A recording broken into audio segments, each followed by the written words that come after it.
योगेशं सच्चिदानन्दं वासुदेवं व्रजप्रियं धर्मसंस्थापकं वीरं कृष्णं वन्दे जगद्गुरुं कृष्णं वन्दे जगद्गुरुं।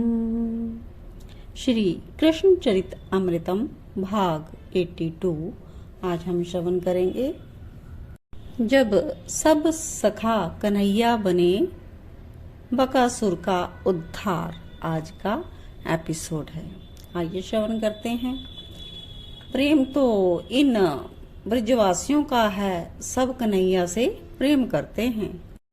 उद्धव जी तात विदुर को श्रवण करवा रहे हैं कृष्ण कथा। कहते हैं, गोकुल त्याग कर वृंदावन आना ये अपने आप में प्रेम का परिणाम था, इन ब्रजवासियों का था। प्रत्येक ब्रजवासी, चाहे बालक हो वृद्ध, चाहे पशु हो पक्षी, यहाँ तक कि बहती हुई यमुना की धारा भी कन्हैया से प्रेम करती थी। प्रेम अद्भुत है इस ब्रज का, इसलिए तो नंदनंदन यहाँ अवतरित हुए हैं। पर आज रात हो गई, किंतु बरसाने का ये युवराज अभी तक नहीं सोया। क्यों? श्री दामा भैया, तुम सोते क्यों नहीं हो? श्री जी ने बाहर घूमते हुए अपने भाई श्री दामा से पूछा। राधा, क्या बताऊं, आज मैंने अपनी आंखों से सामने जो देखा उससे मैं विचलित हूँ, बहुत विचलित। पर ऐसा क्या हुआ भैया? बरसाने की वो लाडली बात जानना चाहती है। तब आगे श्री दामा जी कहते हैं, वो दैत्य था, बछड़ा बनकर आ गया था, हम सबने उसे देखा, काला बछड़ा। ओहो, तो डर रहा है बरसाने का युवराज। अपने भाई को छेड़ा श्री जी ने। नहीं लाली, नहीं, हमें डर नहीं लगता, पर झूठ नहीं बोलूंगा। हाँ, अपने सखा कन्हैया को लेकर डर अवश्य लगता है। कांप गई श्री जी। क्या उनको कुछ हुआ? नहीं हुआ नहीं, कन्हैया ने उस दैत्य को घुमाकर मार दिया। पर अन्य सखा कह रहे थे कि गोकुल में तो आए दिन आते रहते थे अपने कन्हैया को मारने के लिए दैत्य, जैसे पूतना आई, शक्टासुर, कागासुर, और इन सबको राजा कंस ही भेजता है। ये लोग कन्हैया को मारना चाहते हैं। श्री दामा ने अपनी बहन राधिका को सारी बातें बताई। कुछ होगा तो नहीं उनको? राधिका का हृदय भी कांप गया। सोच रहा हूँ क्या किया जाए, जो भी हो हमारा कन्हैया बचा रहे, बाकी तो हम रहें या ना रहें। अद्भुत प्रेम से भरे थे ये लोग। कुछ देर सोचने के बाद श्री दामा के मुखमंडल में एक चमक आ गई और हाँ, खुशी से उछल पड़े श्री दामा ये कहकर। राधिका ने पूछा, क्या हुआ श्री दामा भैया? राजा कंस ने कन्हैया को तो देखा नहीं, वो अपने दैत्यों को क्या बताता होगा कि पीताम्बरी धारण करता है कन्हैया, बांसुरी खोस लेता है फेंट में, वनमाला गले में रहती और मोरपंख सिर में लगाता है। श्री दामा प्रसन्नता से बोला, अगर यही रूप हम सब सखा धारण कर ले तो कन्हैया तक राजा कंस के दैत्य पहुंच ही नहीं पाएंगे। 6 वर्ष के हैं श्री दामा, सब छोटे छोटे हैं, पर बालक मन को ये उपाय सूझा अपने सखा की रक्षा के लिए। बस अब नींद आ रही है, कल सुबह ही मैं सब सखाओं का यही श्रृंगार कराऊंगा जो कन्हैया करता है, फिर तो किसी को कन्हैया तक पहुंचने ही नहीं देंगे। पहले हमसे मिलो, फिर हमारे कन्हैया से। ये कहते हुए हंसा श्री दामा और अपने महल में चला गया। श्री जी भी अपने प्रिय का स्मरण करती हुई अपने महल में जाकर सो गई थी। अब इससे अगला सीन है गोचारण का। क्या छटा है आज के वत्सचारण की, एक कन्हैया कहाँ है आज? आज सब सखा कन्हैया बन गए हैं। सबके सिर में मोर पंख हैं, सबकी फेंट में बांसुरी है, वनमाला है गले में झूलती हुई। नंद गांव का हर व्यक्ति इन सबको देखकर हंस रहा है। पर तात, ये छोटे छोटे बालक लोग कन्हैया के प्रेम के चलते उद्धव आनंदित होते हैं।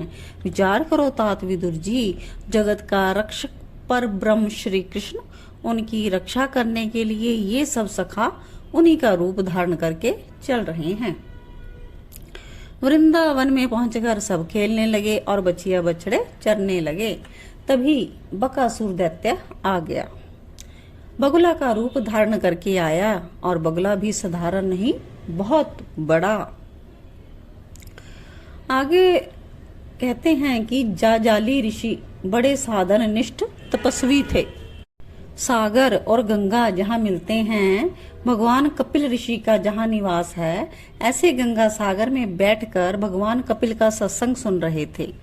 भगवान कपिल बड़े ही प्रेम से अध्यात्म के गूढ़ तत्व का विवेचन करते, उसी का बाद में ऋषि जाजाली मनन करते। अपने ही में शांत चित्त रहने वाले ये ऋषि पर उस दिन इनको क्रोध आ गया था। तात उद्धव ने विदुर जी को कहा, वो असुर सागर से मछलियां पकड़ पकड़ कर खाने लगा था और मैं कहाँ अध्यात्म के चिंतन में लीन। पर उसी समय मछलियों का कोलाहल, रुदन, चित्कार मैं इनको सुन सकता हूँ। ऋषि जाजाली की साधना में विघ्न हुआ। वो वहां से उठकर दूसरे तट में चल गए। ये तट इस बार सागर का नहीं, गंगा जी का था। पर ये क्या बात हुई, वो दैत्य यहाँ भी आदम का। तो मेरा चित्त कभी अशांत नहीं हुआ था। मैंने उस दैत्य से कहा कि तुम कहीं और जाओ, मैं यहाँ साधना में लीन हूँ। पर वो मेरे जैसे ऋषि की बातों को क्यों सुनने लगा। बस मछलियों को ताक रहा और एक साथ अपनी विशाल मुट्ठियों में भर लेता, मछलियों को खा जाता। ऋषि ने बहुत बार समझाया, नहीं माना। तो ऋषि ने श्राप दे दिया, जा बगुला हो जा। और वो देखते ही देखते विशाल काय बगुला बन गया। उद्धव कहते हैं, ऋषि जाजाली के श्राप से ही वो दैत्य बगुला बना। मथुरा में एक दिन आ गया, पूतना ने इसको बहन बना लिया। पूतना इसे भाई मानती थी। आज बकासुर ने अपनी बहन पूतना के बारे में जब सुना कि ग्वाले ने उसकी बहन को मार दिया, तो वो क्रोधित हो उठा और कंस से बोलकर वो वृंदावन में चला आया था। तो ये वही बगुला था जो सब सखाओं के पास में आ गया था। बकासुर देख रहा है, ये तो सब कृष्ण हैं। वो कुछ समझ नहीं पा रहा। हाँ, शांत भाव से खड़ा रहा, सबको देख रहा। और सुबल सखा ने कहा, कितना सुंदर है ना बगला।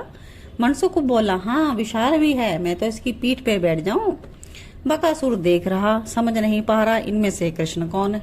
सभी ने पीले वस्त्र, मोर मुकुट सबके। और मनसुख विनोद करते हुए बकासुर की पीठ में बैठ गया। बकासुर को लगा यही है कृष्ण, तो वो ले उड़ा।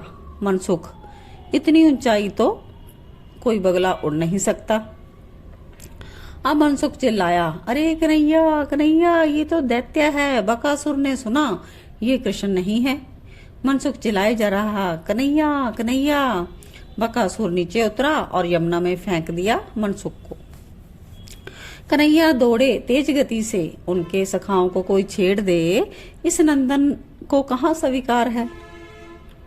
खाने के लिए दौड़ा बकासुर। चोंच अपनी खोल दी बकासुर ने। कन्हैया ने उसके चोंच में जाकर बैठ गए और चोंच बंद करना चाहता था, पर कन्हैया खड़े हो गए चोंच के बीच में और अपने हाथों से उस बगले की चोंच को ऊपर उठाते गए। नीचे की चोंच पैर से दबा रखी है और ऊपर की चोंच ऊपर ऊपर ऊपर चीर दिया बकासुर को। कन्हैया ने जय हो नंद नंदन की, जय हो यशोदा नंदन की। मनसुख चिल्ला रहा। श्रीदामा को बोला, ऐसा उपाय मत बताया करो, कन्हैया सबसे भिड़ लेगा, पर हमसे कुछ नहीं होगा। बेकार में मैं तो मर जाता आज। मनसुख बोला। तो सब हंसे। श्री दामा ने कहा, ये मोर मुकुट तुझे ही शोभा देती है, हमें नहीं। तू कुछ और है, तू क्या है, हमारी समझ में नहीं आता। श्री दामा कहते हैं, अरे कुछ नहीं, माखन खाता है खूब अपना कन्हैया, इसलिए इसमें ज्यादा शक्ति है।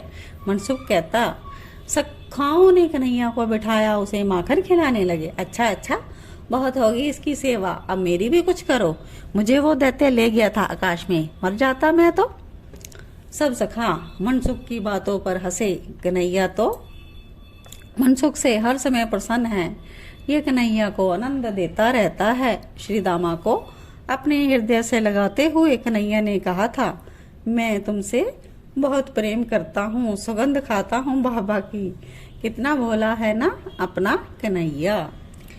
जय जय श्री कृष्णा, जय जय श्री राधे, जय राधे जय राधे राधे, जय राधे जय श्री राधे, जय कृष्णा जय कृष्णा कृष्णा, जय कृष्णा प्यारो श्री कृष्णा।